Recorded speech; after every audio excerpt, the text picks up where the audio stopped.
Friends, will the Beast be seen in the coming time? The avatar of Brock Lesnar is going to become the new World Heavyweight Champion. Just like his friends. Today, you'll find out that WWE is becoming more and more monotonous day by day. And when WWE defeated Jey Uso in the Rocky Battle Royal match last Monday night, WWE fans have been amazed ever since. On social media, Jey Uso's posts have become quite popular. He said, "I am receiving a lot of hate, and the reason behind it is mainly WWE. The main reason is that WWE is planning to host a World Heavyweight Championship match between CM Punk and Jey Uso, which nobody wants to see." However, friends, this is not the first time it has happened. Previously, when Jey Uso played at Royal Rumble, and even when he eliminated John Cena, Jey Uso received a lot of hate from WWE fans. Not only that, friends, when Cody Rhodes defeated Roman Reigns at WrestleMania, and Cody Rhodes took charge of SmackDown, he too faced a lot of hate from WWE fans. On social media, people even started calling Cody Rhodes Boring Rhodes. Moreover, the same thing has happened with CM Punk as well. This could be happening because Jey Uso, in a way, is being hated on social media. According to reports, WWE will not make Jey Uso the World Heavyweight Champion at WWE SNAMI. And WWE has already signed CM Punk. America made him the World Heavyweight Champion. The audience originally called CM Punk very boring.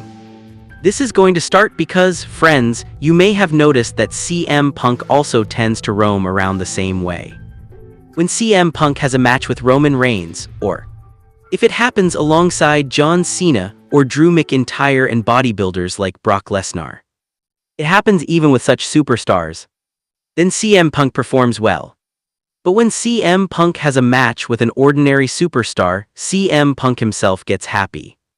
For example, look at the CM Punk vs. Gunther match. No one was excited for that.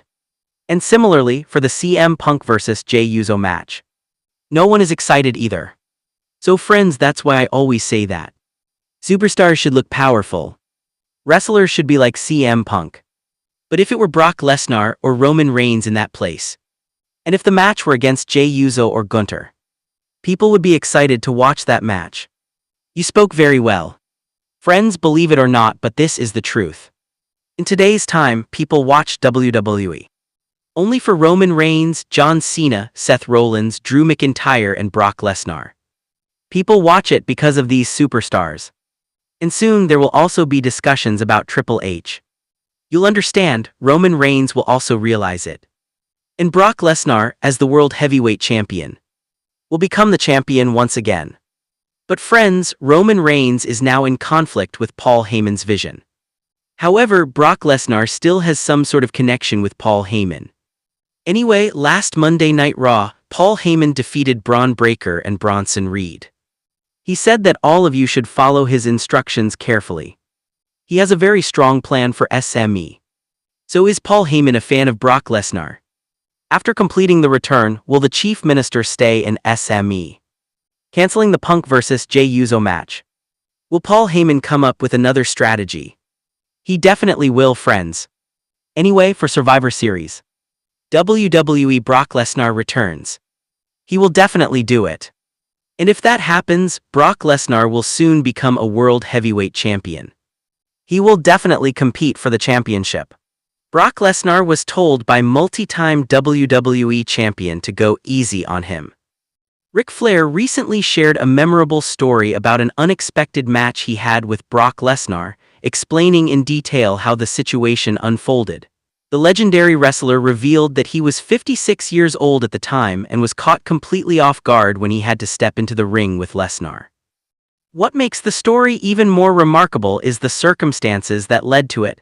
Essentially, a last-minute change forced him to lace up his boots and face one of the most physically dominant superstars in WWE history. Flair recounted that the sequence of events began when Stone Cold Steve Austin decided to step away from WWE. Austin's departure left a sudden gap in the programming that needed to be filled immediately. Vince McMahon, always known for thinking on his feet and keeping the show going, reportedly turned to Flair to fill the slot. But when Flair arrived at the arena that day, he was completely unprepared. He didn't even have his wrestling gear with him, assuming that his role as commissioner, or whatever executive position he held at the time, would keep him out of the ring for that evening.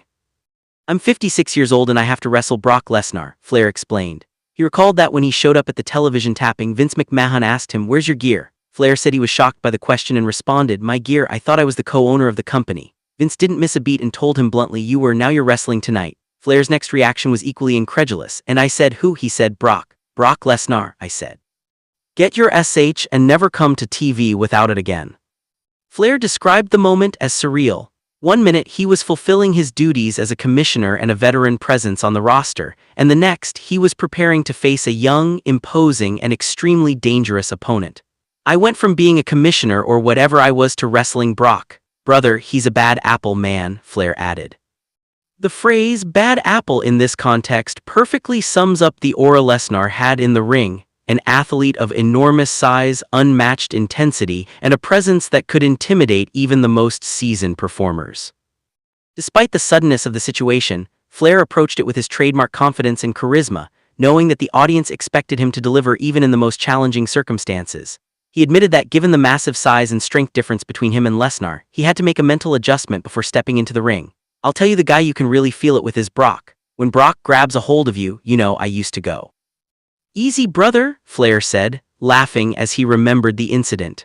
The laughter reveals a mix of respect and awe for Lesnar's physicality, as well as the tension that comes with facing someone who can make a veteran like Flair feel the raw impact of every move.